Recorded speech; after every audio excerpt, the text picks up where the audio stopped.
Honduras is one of the most fertile territories for the cultivation of cocoa, which makes it one of the largest producers in the region. In the Wampisutpir area, in the Honduran Mosquitia, the producers of 11 communities are responsible for harvesting the cocoa pods. Then, the indigenous company, Asociación de Productores de Pimienta Aprocapim, collects and processes the fruit to sell it to the zone to Chocolates Alba, who takes it to San Pedro Sula to carry out its subsequent export to Switzerland. The actors that contribute and join efforts to carry out this process together with the producers in the areas are the Ministry of Agriculture and Livestock, city halls, territorial councils, and Chocolates Alba, facilitated by the program Prawanka and financed by Swiss cooperation.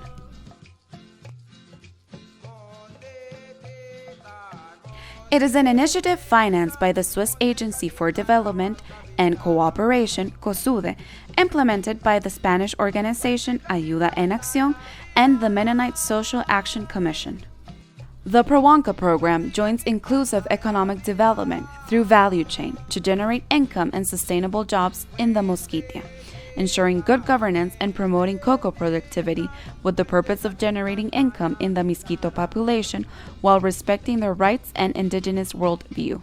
Prawanka is strengthening to boost economic actors and form shared governance chain committees of economic development. It is inclusion because it integrates public, economic, and especially women and indigenous youth sectors to generate a vision of sustainable life. It is encounter because it gathers the actors for the development of territories, dialogued and agreed to common objectives. Have you ever wondered what the cocoa production process is like?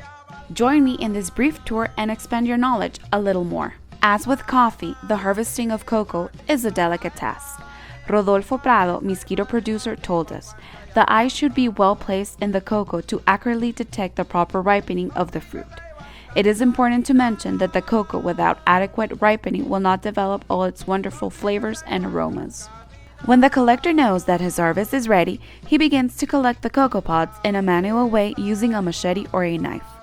Cocoa pods grow in fertilized flowers that are grouped. Then they go to quality control where fruits that are very ripe will not enter the wooden box and will be placed in a plastic sheet separated from the rest. The cocoa once harvested and classified is ready for the next stage. Fermentation is the key in the process, otherwise we would not get a delicious chocolate. After this long process, the cocoa is dried in drying drawers. This process must reduce the humidity levels to 6% or 7%, turning each grain to ensure a uniform drying. The women producers also participate in this wonderful process. When the cocoa is dried, it comes to the cleaning and selection of the grains. Once this process is completed, the cocoa is ready to be stored until the buyer, Chocolates Alba, collects and transports the product to San Pedro Sula, where it is processed under the most strict quality standards to be exported to Switzerland. Remember that every time you enjoy a delicious chocolate, you are enjoying the food of the gods, produced in the Mosquitia of Honduras by hands of indigenous families.